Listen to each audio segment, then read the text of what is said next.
Alex Waiswa Mufumbiro. Nali ngezaako okugoberera obutambi nga muva wa Kanso Musisi. Nali ndaba oli ku mwanjunye. Naye nkyabuliddwa omuntu ampa olugero olwo mu bulambulukufu bwalwo. Naye mungu akumpadde kyekyaliwo Waiswa.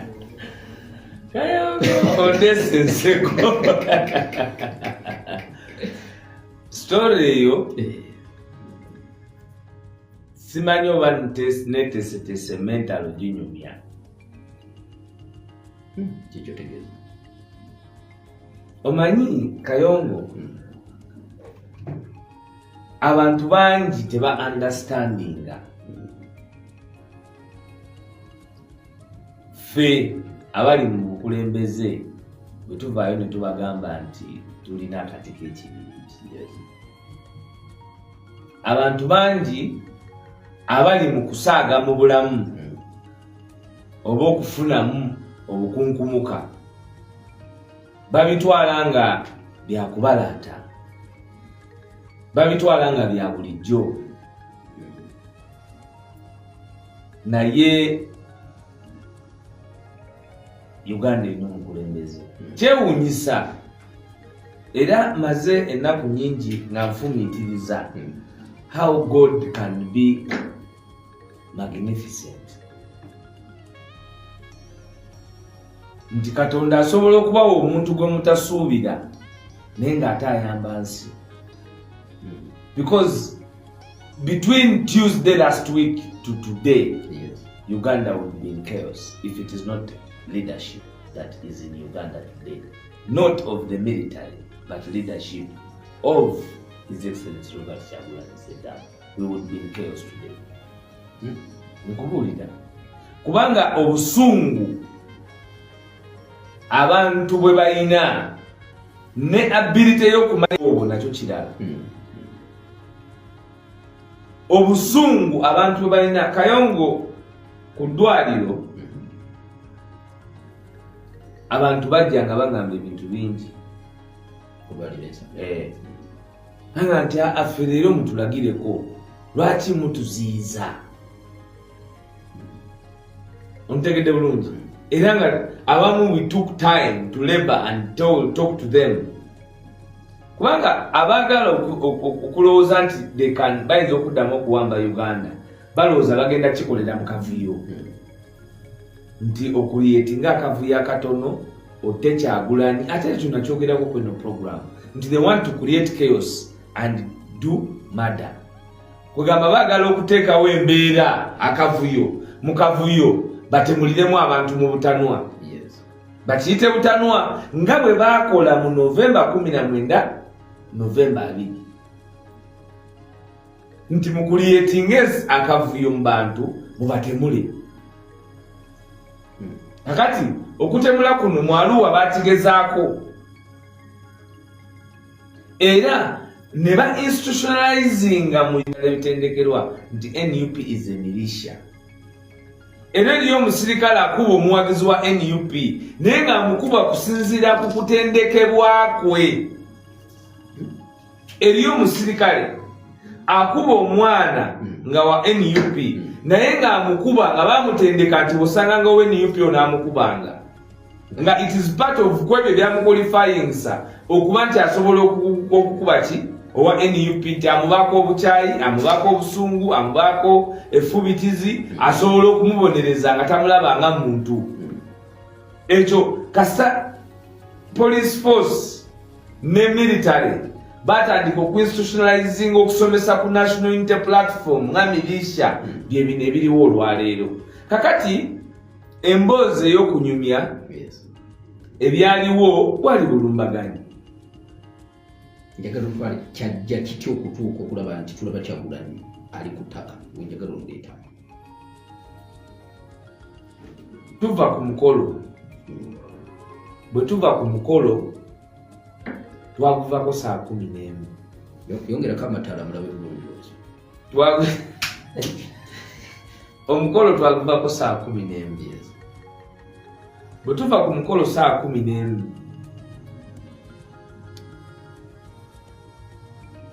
ekitujja ku mukolo essaawa 11 kuba ku ssaawa emu nali njagala kubeera ku radio 1 nga oŋŋambye tugenda kubeerawo naani ne Emmanuel bwesimanyi oba yamala najja bw'oŋŋamba nti mugenda kubeera n'eddongo nga njagala nzije mwebaza okuba omuvumu okujja okulimbira mu puroguramu ya NUP oba puroguramu yaffe gye balaba nti tusobodde okuzimba paka awo ne Uganda bwe tuligizimba ne batwegomba okutwegattako kuba nekyokujjamu eno puroguramu kyamaanyi nti beetwegombye bye tusobola okukola ne tututumula kye batabadde nakyo nabo ne bajja bayigireko ekyo nakyo nali njagala mukimwebaza. Ekyokubiri, pulezidenti yalina obuvunaanyizibwa nga bw'aba nabo mu bungi before 6:30 ampuliriza okuva ewa pulezidenti paka we baali bamutemulira distance mpaawo kaaga ekikyusaawo kiri kimu nti tewali luguudo ng'ewonna wonna Uganda yonna wetali nguudo abantu bazimbyeyo amayumba agaabwe agabbeeyi ebintu byabwe eby'essente nyingi naye teri luguudo itizi kugamba wafu nnyo nga bw'owulira nga bwe mwalaba bwe bafaanana. So bwe bamala nze natuuka nga pulezidenti ali mu kumaliriza kwogera era bwe tumaliriza ne tugenda okulya ekyemisana ekijjulo ekyali kiteekeddwa akanso George Musi ne tudda mu motoka zaffe. Eya pulezidenti yeetera okukulembera mu maaso ng'ovuddeko eyaba amawulire era bwe gwali nga tulina abavubuka abatonotono abatukulembedde kubanga saagala muntu atandike kulowooza nti Kyagulanyi muntu wa bulijjo His Excellency Robert Kyagulanyi Ssentamu nti bw'aba atambudde talina kutambula na muntu yenna kubanga wabaawo okumanaginga public singa emanya nti waali. That is one. Two, abantu abayomba abantu abakayana nga tugenze mu bitundu ne batamanya be bangi eyabadde private visit n'egimu ku bibuuzo ebibuuzibwa nti lwaki tetwategedde lwaki mwamututte mwekka both even mu security eya president mubamu lwe tugamba nti twetaaga abantu bangi. This is a covert visit, this is a private visit, tetwetaaga politics oba otegedde because it depends on the business schedule. Tetulina maddu mu bantu bano wadde abantu balina ennyonta okulaba omwagala waabwe gutukozesa nsobi bwe tutandika okutambula nga tuvudde ndowooza tetuweza na ddakiika 2 okuva ewa Musisi ng'abasirikale badduka mu maaso gaffe bajja bakubatiya gaasi abaana balekawo boda kubanga bw'otunulira vidiyo abasirikale bajja nga they are already shooting but it was an ambush. They did an ambush. Kakati ngendo fabali mu motoka nyambusa n'endabirwamba nange bagatwambuse endabirwamba nasajja kati bagenda tukubatiya gaasi muki mungi naye ndi sure nti we are going forward. Fena tuli sure tugenda muki ne detail ya president eri mu motoka kwa tugenda muki tewali kiriwo. First things forward, emmotoka ya president ngenda okugiraba nga eri sandwich toba kinyonyole nti ampuliriza nga eri mu mukka eri mu kikoomi kinaba kikoomi eri mu mukka ogubalagala tiya gaasi kati yafuuka inhabitable nga omuntu kyasobola kugibeeramu munda kubanga glass eya waggulu yali open roof ate motoka nkulukulu mukale roof ne bwebegadde yonna eyinza obutakolaki obutamalayo kakati neyingiza kakati ng'abakulembeze nga waliwo abaana abasambibwa nga tena naye nga basambibwa kulira poliisi kuzoora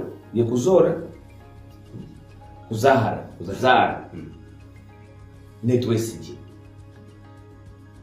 kati ng'abakulembeze nga president nga bwe tumumanyi ffenna nga tayinza kukkiriza kulaba obumenyi bw'amateeka obwo bugenda mu maaso. So ava mu mmotoka ne ttiimu ye. Eddie Mutwe bw'agenda okusisinkana omusirikale yamukyajingira buki mukyajingize kuba yalagirawo nti agenda kukuba okugenda okwetegereza nga pulezidenti gwe batunuzaamu nga bamukubye tear gas canister. He was shot at tear gas canister. Kakati ffe twali tetumanyi kubanga nze nali mu mmotoka after ya security naye activity yaliwo ndaba Eddie ali mumabweru wa mmotoka driver avudde mu mmotoka nemanya nti ne president ate kukwata kyali muki mu mmotoka. So netuvuga okulaba ekigenda mu maaso. Nasanga president ali wansi naye of course bwe nayogera naye nemubuuza wawawulira nga mukube n'alaga nti wansi. So nemanya nti ekyo kisoboka okuhandulingibwa. Ekirina okuddako is to evacuate him kubanga amayinja gaali gatandise. Abasirikale nga tebamanyi kyakola kuba tulina police eri very ill trained, tebamanyi kyakola nga bali awo they are confused. Naye nga obukulembeze ekyasookebwa okukolebwa okulaba nti the president is evacuated from the scene okufuna the earliest medical attention. Naye mwana tunina ekintu ekikyandi mu mutwe paka leero. Ate president tuba tumujja ku ground. Ebiragiro bye yatuwa byali bya bukola making sure nti abaana tebakwatibwa. Ebiragiro bye yampa byali bya ku making sure nti abaana tebabakwata. Era bye byali binzisizza ebiragiro ebyo. Nti ye yalaga obukulembeze nti wadde yali atusiddwako obuvune yamanya nti kino kijjo waliwo obulumbaganyo wali buteekeddwa ku bantu be yali ali nabo. Olina kugambye nti omukka bwe gwasuuka mu mmotoka omukulu President Kyagulanyi n'afuluma. Polisi egamba nti wano mu kasatira kaali mu kufuluma mu mmotoka we yeekulubuulira okumu. Polisi nakatemanyi era kyova olaba emuyita. Oli Kituma yakole nababuulira wano nti Kituma yali mukwano gwange. Ne mbagamba naye kati Kituma ku bugagga bwaliko tayinza kujja kwogerera poliisi kubanga tayinza kubanga amanyi ebiriwo. Tasobola Kituma mugagganyo toyinza mugerageranya n'abasirikale balala. Mugerageranya n'enanga? Enanga babadde bakozi bano be bannannyini kati tayinza kwogerera poliisi. Naye era yafuna ripooti okuva anti nakati si gy'aliko. Enkeera yaleeta ndala. Ekyokubiri bo baagala kukkirizisa ensi nti Kyagulanyi si muntu nti is not a human being. Ekyo nekituukawo you can come spew any nonsense and then you go away with it kubanga bo bamanyi nti oli atukulembera ali immortal tagenda kufa. Tagenda kufa jajjabo wali paka. Ate bo bagaggawadde nnyo ate era be balina n'emmundu. Musitula Kyagulanyi mumujja ewali enjega akuwa ebiragiro tebabakwata. Naye ate nga nina okusooka okumenya sure nti atuuka mu ddwaliro. Kati nze ffe buli nno nze simanyiyo ng'omuntu teriyo Jinja Road mbi mu Mabira. Naye ate nze nali sirabangayo oluguudo olubi nga luli bulimbi oba bamukola ki? Naye bayinza kubanga naye baba bamukola ki? Abantu bebulindo Museveni baba bamukola ki? Kubanga kikumalako ebyewumula ku ssente eziri eyo kyanja kira simanya ani ku ssente eziri eyo.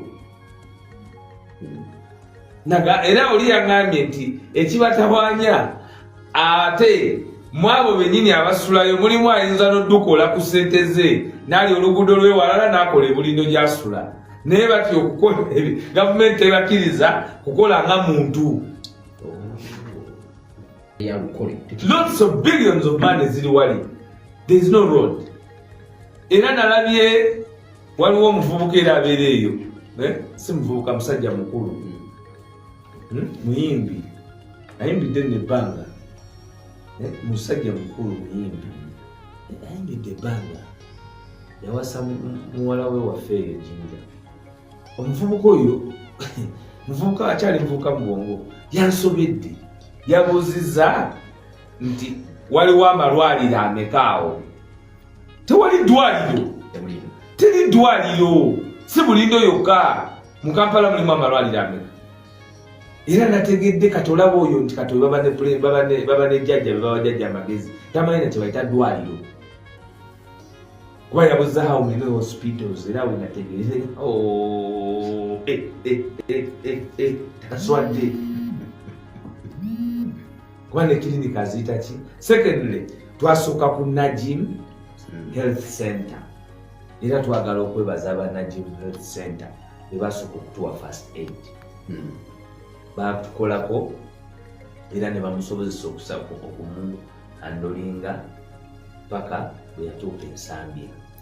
Twalina decision either Rubaga oba Nsambya naye nga traffic yaliemu mu kibuga nga tulina kunoonya wa awayinza okuba navigated easily. Kakati nga okukkirira Ennaalya odde ku express ate ayingidde mu kibuga okudda Nsambya yali closer. N'ebyo byonna tetuyinza bikamu Naji Health Center nga tear gas ne mu clinic omwo mwennyini bakuba mu tear gas. Olwo poliisi ate yagala kuwamba ddwaliro. Temwayogerako nabo. Nagendayo ku poliisi naye n'obagamba misinde gye gyali president alagidde tewabawo abaana bakola ki bebakwata. Tulina okumanaginga situation y'abantu okuba nti tebakasuka mayinja kati ate abantu ne balowooza nti nkwatiddwa ejjinja ne lijja tayimuzitirika kijjukira ejjinja teribaako naani gwe likwata nagwe teritakwata. Kati ne tear gas n'atandika ngagamba omuntu abantu bwebalabye abantu bwebalabye kati awo emisinde olinamu bagiyita palefe waiswa akadde tekali kusaidia ffe njagala ntwaliko wali Ensambya mu dakika 2 abasirikale balona kikudwalira Ensambya anti bali mu panic. Ekisooka baali tebamanyi bunene bwa kive kye bakoze. Ekyokubiri in fact obukulembeze bwaffe bwa NUP abantu bandibadde babwebaza kubanga twandibadde tusobola okujja ne twogera ebyekiralo naye twakuuma obuntu bulamu era ne tulaga obukulembeze wakati mweyenjega. Bwe fumitirizanga singa omuntu yajja n'abagamba amawulire amalala Dombo yandituuse wano yandivuze n'atuuka wano kubanga ebyokwagala okutta Kyagulanyi ebyokumeza kwebiri kuba yabipulaninga mu Arua teyafa. Yapulaninga okutta Kyagulanyi mu Arua waba mulamu bwewekakasa otya nga yapulaninga omutta nga tannamukosa naye kati nga yamukosa yamuwangula ne mu kalulu wabanga yapulaninga yali aliko ebyo. Ekyokubiri abalemi okukola ki abalemi okugjawo expenditure ya government paka leero tebeerangawo ku Kyagulanyi. Juzi wawulidde batutte batikitoka batwala abayimbi batwala babuloga batwala buli muntu. Amawulire agatunda kati ku mmeeza ya jjajja gali amawulire ga kika kimu ku Kyagulanyi Robert Sentamu kati naye akooye. Kakati batula ne bagamba naye expenditure eno tugikoze tutya lwaki ekizibu kyennyini tekivaawo. Naye ekyo Kyagulanyi yakiragula kubanga abadde visionary ebbanga lyonna yagamba nti balituuka okwagala okumuggyawo nga multiplying ze Bakyagulanyi bangi. Ebyo bye bimu ku bigambo ebitambanga mu mind.